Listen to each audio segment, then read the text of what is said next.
Thank you. And thank you for your clarity. We appreciate it. Our clarity would mean nothing if you didn't have it too. 10 years ago, I went out with friends and I took Ecstasy, the drug. And what led, from that moment, what led me to this place today was this incredible journey of self-realization, because I had to turn the torchlight within me. As from that one night of taking this drug, I started to have panic attacks. And they came every day, every hour, where I stopped eating and I couldn't focus on anything. And I was in the midst of sort of launching a career as a singer, and so the spotlight was being turned to me. And because of all the fear of the unknown, of these panic attacks, I couldn't quite concentrate my energy where it should have really belonged, which at the time was the building of my career. Instead, I became very much confused and scared. And it's been 10 years of understanding who I am, and obviously now sitting here talking with you, and having a lot of clarity. But I still would like to understand better why the panic attack as such comes to us when I did not feel at the time. I called upon it to come to me, and would come to me at times when I'm having the best time with friends.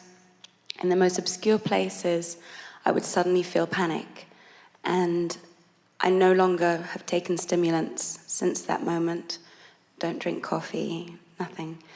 So I feel that I'm very clear. But like I said, it can be in the most wonderful day, beautiful sunshine, that I will have this panic feeling. But it's not so much, oh no, I'm scared, what's happening? It's, I don't feel I'm with this reality. I become totally out of body. I see people in a totally different light. They don't become human anymore. They sort of morph slightly out of normality, as we see our normality. And I can see people's vibrations and their energies very clearly. Can you pinpoint the kind of thing that is usually happening right before you have that experience? Well, they're not as bad as they used to be, so therefore now my most recent would be if I drink alcohol, if I have a glass of wine or two. I can't drink more than that. The next day, not a hangover, but an out-of-body state where I'm not in line with myself. And that is when I start feeling that surgence. Well, it's interesting as we listen to you talking about a panic attack, because there are two different things that usually are at the root of something like this. We want to just make a very simple statement by saying to you that everything that you are experiencing in any moment in time is about the mixture of energies within you. And what we mean by that, with further description, is it's the combination of what you've been living and how fast your stream is going, and what you're thinking in the moment in relationship to the stream. In other words, if the stream is moving very fast and you are thinking thoughts that allow you to go along with it, you feel good. For example, imagine being in an airplane at 50,000 feet in the air, going 600 or 700 miles an hour.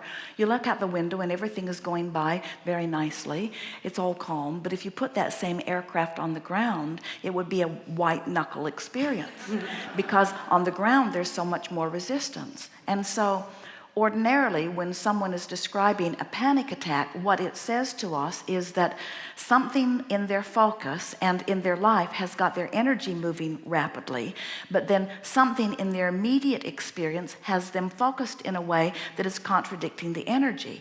Sometimes, especially when Esther first was receiving us, as she would stand here waiting for the meeting to begin, and she quiets herself, she always puts herself into a comfortable place, relaxes and breathes, and the words in her mind are, I'm wanting to speak clearly your words. She's addressing us, and it's her way of saying that she wants the vibration of Abraham to dominate while she is here, allowing us to visit with you.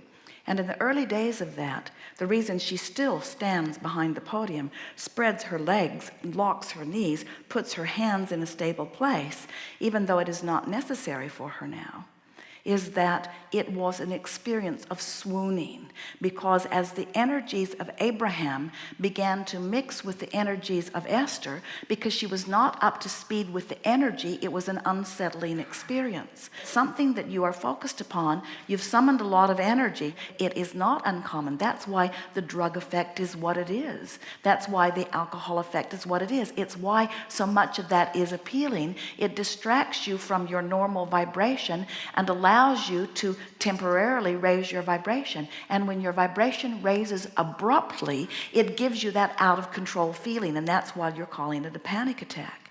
Esther had the good experience of meditating every day for 15 or 20 minutes with Jerry for about 9 months before she began to receive that swooning feeling. Her head began moving, so she integrated to the energy. There are many people who, because they're listening to the recordings or watching the videos or coming to the gatherings like this, they've gradually acclimated to the energy of this higher vibration. So what happened to you? And it's so clear and easy for us to define.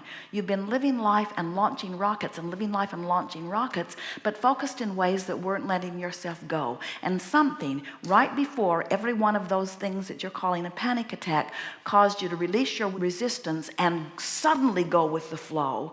And that's why it felt out of control to you. It isn't a bad thing, it's a good thing, but it would be nicer if it could happen more gradually for you. We can feel the energy of you. You came forth as a powerful teacher, and your natural vibration is very high, even though in your physical world, like most people, you have acclimated to a lower vibration. And when you've acclimated to a lower vibration, but your true tendency is much higher, and then something happens to distract you from your lower vibration, whoosh, it's that sort of feeling. It is. It is. It isn't a panic. I mean, I use the word panic attack maybe so that everyone can understand that feeling of out of control, right, but it's not. And so having experiences like that, as with any experience that you have, you know what you don't want. You don't want to feel out of control. Right. What is it that you do want? I want control of my alignment. I want a more expanded experience. I want conscious awareness from my broader perspective. I want to gently bring myself into vibrational alignment with who I really am. I want to learn to see the world through the eyes of source. I want to don that broader perspective. I want to, day by day, thought by thought, emotion by emotion, turn downstream, downstream, downstream, so that there isn't this big gap.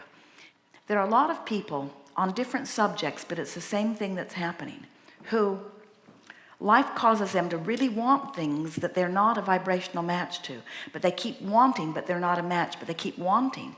And their wanting becomes more powerful, so powerful that it becomes the dominant vibration, even though there's a large part of them that is causing resistance. And then in a moment of distraction, like just a moment of not worrying about something, or a moment of drunken stupor, or what happens is then this desire dominates and off they go. That's exactly what's happening. Thank you so much. Yes, indeed.